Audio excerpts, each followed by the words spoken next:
अनंत वासुदेव की महिमा। मुनि बोले, देव भगवान की यह कथा सुनने से हमें तृप्ति नहीं होती। आप पुनः परम गोपनीय रहस्य का वर्णन कीजिए। अनंत वासुदेव की महिमा का आपने भली भांति वर्णन नहीं किया। अब हम उसी को सुनना चाहते हैं। आप विस्तार पूर्वक बतलाएं। ब्रह्मा जी ने कहा, मुनिवरों, अनंत वासुदेव का महात्म्य सार से भी अत्यंत सारतर वस्तु है। वह इस पृथ्वी पर दुर्लभ है। विप्रगण, आदि कल्प की बात है, मैंने देव शिल्पियों में श्रेष्ठ विश्वकर्मा को बुलाकर कहा, तुम पृथ्वी पर भगवान वासुदेव की शिलामयी प्रतिमा बनाओ, जिसका दर्शन करके इंद्र आदि देवता और मनुष्य भक्ति पूर्वक भगवान वासुदेव की आराधना करें और उनकी कृपा से निर्भय होकर रहें। मेरी बात सुनकर विश्वकर्मा ने तत्काल ही एक सुंदर और सुदृढ़ प्रतिमा बनाई, जिसके हाथों में शंख, चक्र, गदा और पद्म शोभा पा रहे थे। भगवान का वह विग्रह सब प्रकार के शुभ लक्षणों से संपन्न और अत्यंत प्रभावशाली था। नेत्र कमल दल के समान विशाल थे। वक्ष स्थल में श्रीवत्स का चिन्ह सुशोभित था। हृदय देश वनमाला से आवृत हो रहा था। मस्तक पर मुकुट और भुजाओं में अंगद शोभा पाते थे। कंधे मोटे जान पड़ते थे। कानों में कुंडल झिलमिला रहे थे। श्याम अंग पर पीतांबर की अपूर्व शोभा थी। इस प्रकार वह प्रतिमा दिव्य थी। स्थापना का समय आने पर स्वयं मैंने ही गूढ़ मंत्रों द्वारा उसे स्थापित किया। उस समय देवराज इंद्र ऐरावत पर सवार हो समस्त देवताओं के साथ मेरे लोक में आए। उन्होंने स्नान आदि के द्वारा भगवत प्रतिमा को प्रसन्न किया और उसे लेकर वे अपनी अमरावतीपुरी में चले गए। वहां इंद्र भवन में उसे पधरा कर उन्होंने मन, वाणी और शरीर को संयम में रखते हुए दीर्घ काल तक भगवान की आराधना की और उन्हीं के प्रसाद से वृत्र एवं नमुच आदि क्रूर राक्षसों तथा भयंकर दानवों का संहार करके तीनों लोकों का राज्य भोगा। द्वितीय युग त्रेता आने पर महापराक्रमी राक्षस राज रावण बड़ा प्रतापी हुआ। उसने 10,000 वर्षों तक निराहार और जितेंद्रिय रहकर अत्यंत कठोर व्रत का पालन करते हुए भारी तपस्या की, जो दूसरों के लिए अत्यंत दुष्कर थी। उस तपस्या से संतुष्ट होकर मैंने रावण को वरदान दिया, तुम्हें संपूर्ण देवताओं, दैत्यों, नागों और राक्षसों में से कोई नहीं मार सकेगा। श्राप के भयंकर प्रहार से भी तुम्हारी मृत्यु नहीं होगी। तुम यमदूतों से भी अवध्य रहोगे। ऐसा वर पाकर वह राक्षस संपूर्ण यक्षों और उनके राजा धनाध्यक्ष कुबेर को भी परास्त करके इंद्र को भी जीतने के लिए उद्यत हुआ। उसने देवताओं के साथ बड़ा भयंकर संग्राम किया। उसके पुत्र का नाम मेघनाद था। मेघनाद ने इंद्र को जीत लिया, अतः वह इंद्रजीत के नाम से प्रसिद्ध हुआ।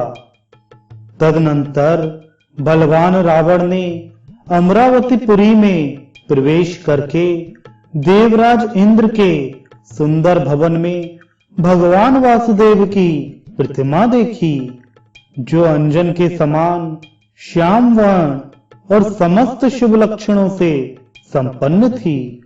पद्म पात्र के समान विशाल नेत्र, वनमाला से ढके हुए वक्ष स्थल में श्रीवत्स का सुंदर चिन्ह, मस्तक पर मुकुट, भुजाओं में भुजबंद, हाथों में शंख, चक्र, गदा और पद्म, शरीर पर पीतांबर, 4 भुजाएं तथा अंगों में समस्त आभूषण शोभा दे रहे थे। वह प्रतिमा समस्त मनोवांछित फलों को देने वाली थी। रावण ने यहाँ रखे हुए ढेर के ढेर रत्नों को तो छोड़ दिया और उस सुंदर प्रतिमा को तुरंत ही पुष्पक विमान से लंका में भेज दिया। वहां रावण के छोटे भाई धर्मात्मा विभीषण नगराध्यक्ष थे। वे सदा भगवान नारायण के भजन में लगे रहते थे। देवराज की भूमि से आई हुई उस दिव्य प्रतिमा को देखकर उनके शरीर में रोमांच हो आया। उन्हें बड़ा विस्मय हुआ। विभीषण ने प्रसन्न चित्त से मस्तक झुकाकर भगवान को प्रणाम किया और कहा, आज मेरा जन्म सफल हो गया, आज मेरी तपस्या का फल मिल गया। यूं कहकर धर्मात्मा विभीषण बारंबार भगवान को प्रणाम करके अपने बड़े भाई के पास गए और हाथ जोड़कर बोले, राजन, आप वह प्रतिमा देकर मुझ पर कृपा कीजिए। मैं उसकी आराधना करके भव सागर से पार होना चाहता हूँ। भाई की बात सुनकर रावण ने कहा, वीर, तुम प्रतिमा ले लो, मैं उसे लेकर क्या करूंगा? मैं तो ब्रह्मा जी की आराधना करके तीनों लोकों पर विजय पा रहा हूँ। विभीषण बड़े बुद्धिमान थे। उन्होंने वह कल्याणमयी प्रतिमा ले ली और उसके द्वारा 108 वर्षों तक भगवान विष्णु की आराधना की।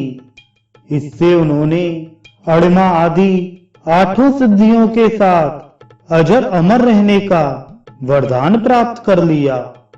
रावण बड़ा पापी और क्रूर राक्षस था। उसने देवता, गंधर्व, किन्नर, लोकपाल, मनुष्य, मुनि और सिद्धों को भी युद्ध में जीतकर उनकी स्त्रियों को हर लिया और लंका नगरी में लाकर रखा। फिर सीता के लिए मोहित होकर उसने उनको भी हर लाने का प्रयत्न किया। श्री राम के सम्मुख जाने में उसे भय होता था, इसलिए मरीच को स्वर्ण में मृग के रूप में भेजकर उन्हें आश्रम से दूर हटा दिया और सीता को अकेली पाकर हर लिया। इसका पता लगने पर लक्ष्मण सहित श्री राम को बड़ा क्रोध हुआ। उन्होंने रावण को मार डालने का निश्चय किया। इस कार्य में सुग्रीव सहायक हुए। सुग्रीव का वाली के साथ बैर था, अतः श्री राम ने बाली को मारकर सुग्रीव को किष्किंधा के राज्य पर अभिषिक्त कर दिया और अंगद को युवराज बनाया। फिर हनुमान नल, नील, जामवान, पनस, गवय, गवाक्ष और पाठीन आदि असंख्य महाबली वानरों के साथ कमल नयन श्री राम ने लंका की यात्रा की। उन्होंने समुद्र में पर्वतों की बड़ी बड़ी चट्टानें डालकर पुल बिछाया और विशाल सेना के साथ समुद्र को पार किया। रावण ने राक्षसों को साथ लेकर भगवान श्री राम के साथ घोर संग्राम किया। परम पराक्रमी श्री रघुनाथ जी ने महोदर, बृहस्प, निकुंभ, कुंभ, नरांतक, यमांतक, मालाढ़, माल्यवान, इंद्रजीत, कुंभकर्ण तथा रावण को मारकर विदेह कुमारी सीता को अग्नि परीक्षा द्वारा शुद्ध प्रमाणित किया और विभीषण को राज्य दे भगवान वासुदेव की प्रतिमा को साथ लेकर वे पुष्पक विमान पर आरूढ़ हुए और अनायास ही पूर्वजों द्वारा पालित अयोध्या नगरी में जा पहुंचे।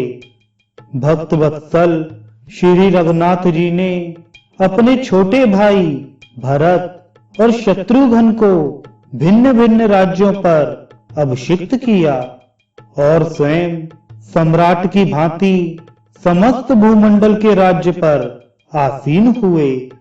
उन्होंने अपने पुरातन स्वरूप श्री विष्णु की उस प्रतिमा का आराधन करते हुए समुद्र पर्यंत पृथ्वी का 11,000 वर्षों तक पालन किया। उसके बाद वे अपने वैष्णव धाम में प्रवेश कर गए। उस समय श्री राम ने वह प्रतिमा समुद्र को दे दी और कहा, अपने जल और रत्नों के साथ तुम इस प्रतिमा की भी रक्षा करना। द्वापर आने पर जब जगदीश्वर भगवान विष्णु पृथ्वी की प्रार्थना से कंस आदि का वध करने के लिए बलभद्र जी के साथ वसुदेव जी के कुल में अवतीर्ण हुए, उस समय नदियों के स्वामी समुद्र ने परम दुर्लभ पुण्यमय पुरुषोत्तम क्षेत्र में संपूर्ण लोकों का हित करने के लिए उक्त प्रतिमा को प्रकट किया, जो संपूर्ण मनोवांछित फलों को देने वाली थी। तब से उस मुक्तिदायक क्षेत्र में ही देवादिदेव अनंत वासुदेव विराजमान हैं, जो मनुष्यों की समस्त कामनाएं पूर्ण करने वाले। जो लोग मन, वाणी और क्रिया द्वारा सदा सर्वेश्वर भगवान अनंत वासुदेव की भक्ति पूर्वक शरण लेते हैं, वे परम पद को प्राप्त होते हैं। भगवान अनंत का एक बार दर्शन, भक्ति पूर्वक पूजन और प्रणाम करके मनुष्य राजसूय और अश्वमेध यज्ञों से 10 गुना फल पाता है। वह समस्त भोग सामग्री से संपन्न, छोटी छोटी घंटियों से सुशोभित, सूर्य के समान तेजस्वी और इच्छा अनुसार चलने वाले विमान से वैकुंठ धाम में जाता है। उस समय दिव्यांगनाएं उसकी सेवा में रहती हैं और गंधर्व उसके यश का गान करते हैं। वह अपने साथ कुल की 21 पीढ़ियों का भी उद्धार कर देता है। मुनिवरों, इस प्रकार मैंने भगवान अनंत के संबंध में कुछ निवेदन किया। कौन ऐसा मनुष्य है जो 100 वर्षों में भी उनके गुणों का वर्णन कर सके।